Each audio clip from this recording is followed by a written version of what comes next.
बिहार। उम्मीद है कि सारे शिक्षक 7वें चरण की भर्ती के लिए तैयार हैं आप सब, और लगातार आप सब प्रयास में भी लगे हुए हैं और अलग अलग तरह की इसमें कुछ अच्छी खबरें भी आ गई हैं। और साथ ही आज जो मूल चर्चा है वो डॉक्यूमेंट वेरिफिकेशन, डॉक्यूमेंट संबंधी है। साथ ही आपके डॉक्यूमेंट्स में जो गड़बड़ियाँ हैं सर्टिफिकेट में, उसको कैसे ठीक करना है। डोमिसाइल को लेकर लगातार सवाल आ रहा है कि डोमिसाइल कैसे बनेगा। तो देखिए, एक चीज़ पहले बताओ कि डोमिसाइल सर्टिफिकेट और रेजिडेंस सर्टिफिकेट मतलब मूल निवास प्रमाण पत्र और सामान्य निवास प्रमाण पत्र, इन दोनों में फ़र्क होता है। तो रेजिडेंस सर्टिफिकेट को डोमिसाइल सर्टिफिकेट समझने की गलती आप ना करें। चलिए अब उसको भी आगे बताएंगे कि कैसे बनाना है और किस तरीके से बनेगा, ठीक है।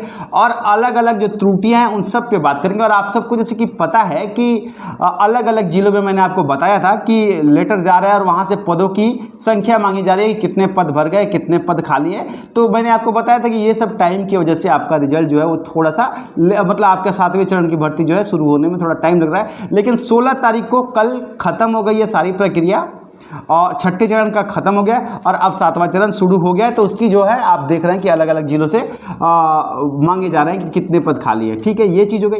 अब इस वीडियो को पहले बनाने की सबसे ज़्यादा ज़रूरत यह है कि आप एक चीज़ को समझिए कि आज इसको देख करके सारे डॉक्यूमेंट समझ लीजिए। क्या होगा कि जब आग लगेगी तो कुआं खोदिएगा तो हर कोई अपना डॉक्यूमेंट बनाने जाएगा। तो आज जो काम 5 रुपया में कीजिएगा वो काम कल 500 रुपया में करना पड़ेगा।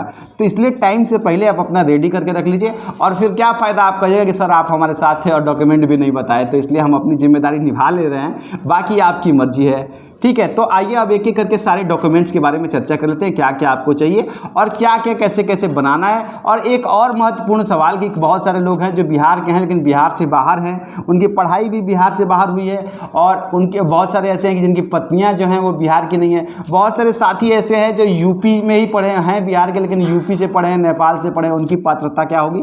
तो इन सारे पहलुओं पर भी चर्चा कर लेंगे। तो चलिए 1 बाय 1 आपका टाइम ज़्यादा वेस्ट ना करते हुए शुरू करते हैं, हर टॉपिक पे बात करते हैं। अच्छा, आप सबसे एक निवेदन है कि अगर चैनल पे नए हैं तो सब्सक्राइब करके बेल आइकन दबा लीजिएगा। अभी मत कीजिए, पहले देख लीजिए अगर आपको लगता है कि जेन्युइनली आपके लिए प्रयास कर रहा हूँ। क्योंकि क्या होता है ना, अच्छा नहीं लगता है 10,000 20,000 लोग देख लेते हैं और सब्सक्राइब करते हैं 5 लोग 10 लोग, तो लगता है कि हम मतलब आपका टाइम वेस्ट कर रहे हैं या फिर अपना टाइम वेस्ट कर रहे हैं। जबकि बिहार इसके लिए जाना जाता है कि वो दिल खोलकर स्वागत करता है हर अच्छी चीज़ का। तो आप सबसे निवेदन है कि चैनल को सब्सक्राइब करके बेल आइकन जरूर दबा लीजिएगा। अब चलिए आ जाते हैं डॉक्यूमेंट्स के ऊपर। तो सबसे पहले आपको पता है कि 2 तरह की वैकेंसियां हैं, एक 6ठी से 8वीं की और एक 1 से लेकर 5वीं तक। 1 से 5वीं और 6ठी से 8वीं के बीच में शैक्षिक में योग्यता में सिर्फ इंटरमीडिएट और स्नातक का फर्क होता है, इसको आप समझ लीजिए। अगर आप 1 से लेकर के और 5 तक के लिए अप्लाई कर रहे हैं तो आपको मैट्रिकुलेशन का सर्टिफिकेट और मार्कशीट, इंटरमीडिएट का सर्टिफिकेट और मार्कशीट और प्लस आपके डीएलएड या बीएड तो आप कर नहीं पाएंगे, डीएलएड का, और आपके सीटेट या फिर बीटेड का कोई भी एक जो क्वालिफाई है वो आपके पास होना चाहिए, ठीक है। और उसके साथ साथ अगर आप 8वीं से ऊपर के लिए 8वीं के लिए 6ठी से 8वीं के लिए तो आपके पास स्नातक होना चाहिए, ठीक है। ये आपको हो गई। अब कैटेगरी वाइज आपको पता है कि अगर आप ओबीसी हैं, जनरल हैं, एससी एसटी हैं तो आपको अपनी कैटेगरी का सर्टिफिकेट होना चाहिए। और साथ ही कैसे बनेगा वो भी मैं आपको बताऊंगा। और साथ ही आपको चाहिए उसके साथ आपको कैटेगरी के साथ 1 मिनट आय प्रमाण पत्र भी होना चाहिए। ईडब्ल्यूएस के लिए जो ईडब्ल्यूएस मिलेगा उनको ईडब्ल्यूएस सर्टिफिकेट बनवाना पड़ेगा। ये सब कैसे बनेगा ये सब आगे आपको बताते जाएंगे। तो ये सारी चीज़ें आप समझ गए। और हाँ, एक चीज़ हमेशा याद रखिए, हर चीज़ का 2 कॉपी मतलब हर जितना पेपर बताए ना सबका 2 कॉपी सेल्फ अटेस्टेड। फोटो लेकिन 2 कॉपी नहीं, फोटो कम से कम 10 ठो 20 ठो रखिएगा, 10 ठो तो लग ही जाएगा। 20 ठो फोटो रखिएगा और बढ़िया क्वालिटी का फोटो रखिएगा ताकि वो आपको काम आए, ठीक है। तो ये हो गया। अब आ जाते हैं मूल निवास प्रमाण पत्र कैसे बनेगा। देखिए 2 तरह का आवास प्रमाण पत्र बनता है। एक सामान्य आवास, आपको पता है कि आप कहीं भी भारत का कोई भी नागरिक किसी भी राज्य में 5 साल के लिए रह जाएगा तो उसको सामान्य आवास प्रमाण पत्र वहाँ का मिल जाएगा। वो वहाँ के रेजिडेंस सर्टिफिकेट जो है वो उसको मिल जाता है, ठीक है। तो लेकिन वो मूल निवासी नहीं होता है, डोमिसाइल सर्टिफिकेट उसको नहीं कहते, यही फ़र्क होता है। अगर आप सामान्य निवास बनवा के जाइएगा तो फिर वहाँ आप फंस जाइएगा।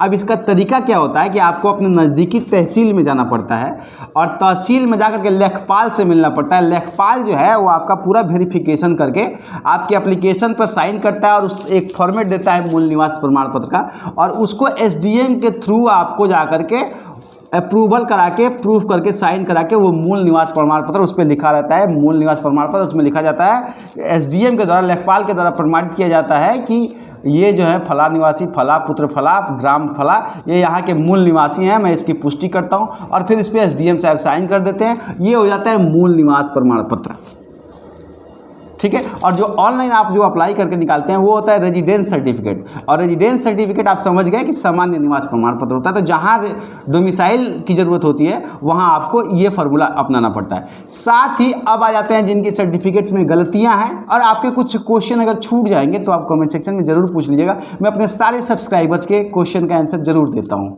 ये मेरी आदत है। तो अब आ जाते हैं जिन लोगों का सर्टिफिकेट में त्रुटियां है, जैसे बहुत सारे साथी ऐसे होते हैं ना कि नाम में ए हट गया है, बी हट गया है, ऐसे नाम में कुछ कमी आ जाती है, नाम में कुछ गड़बड़ी आ जाती है, इन सब से वो डर जाते हैं। ये सब बहुत माइन्यूट प्रॉब्लम होती है, इसका इतना बड़ा इशू नहीं बनता है। आपको इसका सिर्फ ये करना है कि जैसे पिता का नाम या कोई भी नाम या डेट ऑफ बर्थ, जन्म तिथि किसी में गड़बड़ है तो आपको उसका एक एफिडेविट बनाना पड़ता है। एफिडेविट भी तहसील से ही बनेगा। तहसील में जाइए, नोटरी को पकड़िए, नोटरी को कहिए कि हमको इस सर्टिफिकेट के लिए बनवाना है। अब देखिए इसमें अगर एक ही तरह की त्रुटियां सारे सर्टिफिकेट में, मतलब बस एक के गड़बड़ी सारे सर्टिफिकेट में, तो एक एफिडेविट से आपका काम चल जाएगा।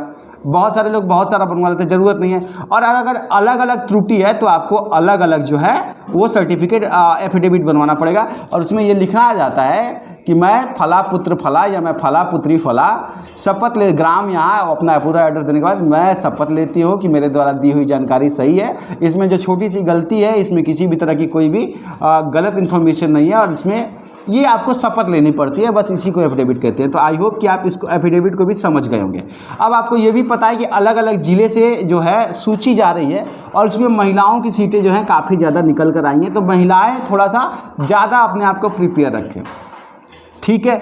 और आपकी EWS का भी जो सर्टिफिकेट है वो आपके ऑनलाइन आय प्रमाण पत्र बन जाएगा, और उस आय प्रमाण पत्र को लेकर के आपको फिर तहसील में जाना पड़ेगा, और लेखपाल जो है आपके इनकम का जो है सर्टिफिकेट बनाएगा, वो प्रूफ करेगा कि आपकी इनकम कितनी है, और फिर वो उसी प्रक्रिया से आपको आय प्रमाण पत्र के बाद EWS का सर्टिफिकेट देगा। नोटिफिकेशन आने के बाद हो सकता है कि EWS का एक फॉर्मेट आपको मिलेगा सरकार की तरफ से, जिस पे आपको बनवा लेना है, ठीक है। तो ये सारे जो डॉक्यूमेंट संबंधी जो चीज़ें हैं वो मैं आपको बता दिया हूँ। उम्मीद करता हूँ कि आपकी प्रॉब्लम मैंने सॉल्व कर दी होगी, और इन सारी चीज़ों को ना आप बना के रख लीजिए, क्योंकि ये बहुत ज़रूरी है। और जब आ जाएगा तो फिर आप भीड़ में दौड़िएगा, 5 रुपये का काम 500 में कीजिएगा, कोई फ़ायदा नहीं है उसका, ठीक है। क्योंकि बहुत जल्द मैंने आपको बताया कि मिड ऑफ अप्रैल में आ जाएगा, अगर कुछ बड़ी प्रॉब्लम नहीं हुई तो ये सारी चीज़ें।